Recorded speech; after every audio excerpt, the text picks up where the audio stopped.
कुछ चालाक लोगों ने हमारे बीच में एक धर्म नाम की अफीम बांट करके, एक बुजुर्ग लोग पहले एक कहावत कहते थे, हमने सुना है बचपन में, कि जब कहीं किसी गांव में किसी इलाके में बड़ा कांड करना हो तो वहां के जागरूक लोगों को पहले किसी न किसी तरीके से कहीं व्यस्त कर दो। अगर कोई मान लीजिए किसी तरह का नशा वशा करता हो, बुरी आदत का शिकार हो, तो उसको उस नशे में उलझा दो, जो जहां उलझे उसको उलझा दो, किसी को कुछ दे के शांत कर दो, ताकि लोगों का ध्यान बढ़ जाए, लोगों का ध्यान उस तरफ न जा सके जहां कांड होने वाला है। तो आज क्या होता है, आज अब मुझे कहने में बड़ा अजीब लगता है कि 5 किलो राशन के नाम पे इतना एहसान लादा जाता है। कभी बैठ के अपने घर से ये सोचो कि जो 5 किलो राशन हमको आपको देती है ये सरकार, क्या अपना खेत बेच के देती है, क्या अपने पास से देती है, अपने बैंक बैलेंस से देती है? अरे ये वही धन है जो हमारा आपका है, जो आपकी गाढ़ी कमाई है, उसका 90% 95% लूटा जा रहा है और 2-4% हमारे कुछ भाइयों को दे दिया जाता है ताकि खामोशी रहे और कोई आवाज ना उठाए।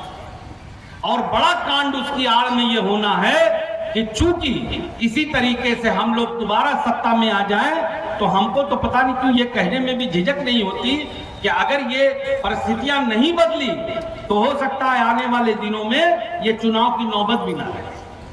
पता नहीं क्यों मुझे मेरा ये अप्रीहेंशन है, मेरी ऐसी सोच कि हो सकता है ये लोग कोई ऐसा संविधान में बदलाव कर दे कि उसके बाद ये ना हम रहे ना नेता रहे, किसी की जरूरत ना हो, बस ये लोग परमानेंट अपना लूटपाट करते रहे। इसलिए मेरे भाइयों, जब हमारे देश और संविधान की बात आती है तो जो लोग भी इस देश और इस मिट्टी से प्यार करते हैं तो यकीनन वो उसी खेमे में खड़े होंगे जहां इसके बचाने वाले लोग लड़ रहे हैं। और गुड्डू जमाली चाहे जैसा भी हो, मगर इस देश से प्यार करने वाला आदमी है, इस देश का एक जिम्मेदार नागरिक है और उस मानवता की पूजा करने वाला है जहां धर्म और जाति के नाम पे कोई भेदभाव नहीं होता। मैं हमेशा कहता हूं, दोहराना नहीं चाहता, रोजे से हूं, आप लोग जानते हैं भूखे प्यासे रहते हैं तो थोड़ा बदन में उतनी ताकत नहीं रहती, गला भी सूखता है। मगर आहिस्ता आहिस्ता 1-2 बात कहना चाहता हूँ। क्या दुनिया का कोई धर्म हम लोगों को ये सिखाता है कि हम धर्म के नाम पे लोगों से नफरत करें? ये राम का व्यापार करते हैं, राम के मैं मुसलमान हूँ, इस मंच से ताकत से कहता हूँ कि मैं इस्लाम को भी मानता हूँ और राम को भी मानता हूँ, मगर आप जिस राम का व्यापार करते हैं आप तो उसके साथ भी वफादार नहीं है, आप उसके भी वफादार नहीं हैं, उनके साथ भी छल करते हैं।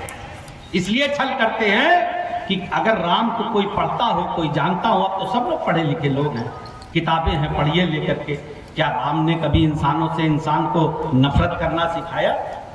क्या कभी राम के पूरे जीवन काल में कोई एक भी मिसाल ऐसी दे दे जहां भगवान राम ने ये सिखाया हो या ऐसा कोई कृत्य किया हो जिससे ये दर्शाता हो कि धर्म, जाति, अगड़े पिछड़े, अमीरी गरीबी के नाम पे किसी ने किसी के साथ जुल्म किया हो? नहीं, वो एक आदर्श पुरुष थे। उन्होंने जिंदगी जी के ऐसे दिखाया कि इस रास्ते पे चलो तो तुम इंसान बन जाओ।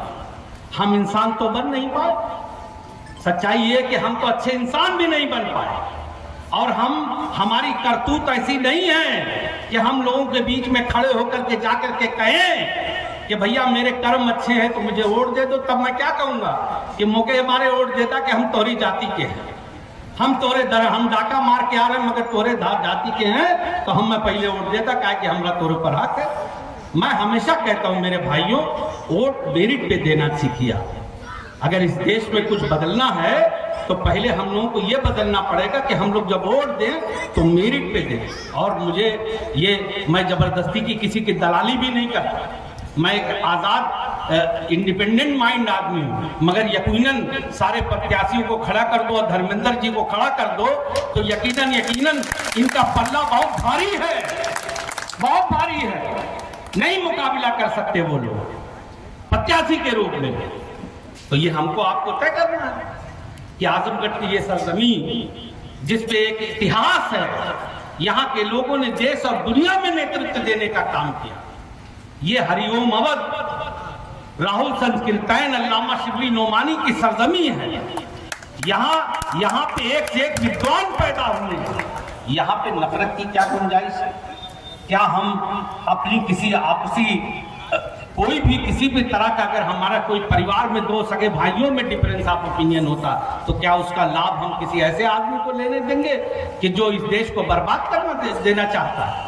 इसलिए मेरे भाइयों, मैं और कुछ नहीं कहूँगा, आखिरी बात कह के ख़त्म कर रहा हूँ। ये वक्त हम लोगों का ऐसा है कि हम सब लोगों को ये सोच के लड़ना है कि हम धर्मेंद्र जी के लिए नहीं लड़ रहे, हम अपने लिए लड़ रहे हैं, अपनी आने वाली नस्लों के लिए लड़ रहे हैं, अपनी उस मिट्टी के लिए लड़ रहे हैं जिसके लिए करोड़ों लोगों ने बलिदान दिया, करोड़ों लोगों ने बलिदान दिया और हर धर्म और जाति के लोगों ने दिया है।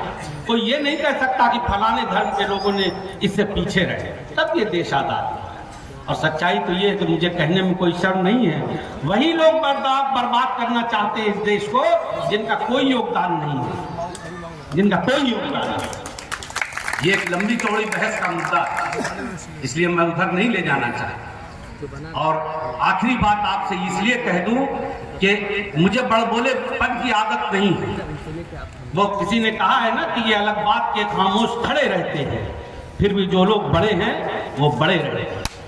गुड्डू जमाली को अपनी हैसियत बताने की जरूरत नहीं है, ये आजमगढ़ ही नहीं पूरा प्रदेश जानता है कि मेरा किरदार क्या है। मैं इस बात को इसलिए कह रहा हूं कि ताकत से लड़ो, मनोबल को बढ़ा के लड़ो। पिछली बार हम इसलिए हारे थे कि हम दोनों भाई आमने सामने लड़ रहे हैं। यही डाटा मौजूद है, कहीं गया नहीं है। हमारे इनके वोटों में मात्र 1000-2000 का अंतर था, तब वो जीत पाए थे 6-7 हजार, तब जीत पाए थे। अब कहां जीतेंगे वो? इसलिए कि कुछ लोग इस पूरे जिले में, हर गांव में कुछ लोग ऐसे हैं जो हमको भी जानते मानते हैं। और जब हम सब लोग मिल के लड़ेंगे तो इनका तो पता नहीं चलेगा ये लोग क्या लड़ेंगे। इसलिए खाली जीतना नहीं है, ऐसा जीतना है कि आने वाले दिनों में जब दोबारा पार्लियामेंट हो, जब इनकी पार्टी बुलाए कि भैया जाके लड़ लो, ये कहे सरकार कहीं से भी टिकट दे दो, वहां नहीं है। आपको ये बताना है कि आजमगढ़ के लोग जिंदा हैं और हम लोग उस हर वक्त तक लड़ते रहेंगे जब तक हमारे दिल को ये तसल्ली ना हो जाए, हम ये संदेश देने में कामयाब ना हो जाए कि जो तुमने मंसूबा भी ना था उसको हमने पराजित कर दिया।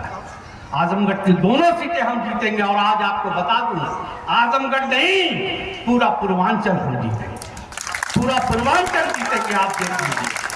इन्हीं शब्दों के साथ अपने भाई के लिए बड़े वोटों की अपील। एक बात और कहेंगे हम आपसे, थोड़ा सा 1 सेकंड लेकर, अहम बात। देखिए भाषाबाजी और ये मीटिंग तो ठीक है, एक बार आप लोग, मैं हाथ जोड़ के कह रहा हूं, अपने गांव अपने घरों में जाके अपने वोटों का मिलान भी करें। ये भी देख लीजिए कि क्या हमारा कोई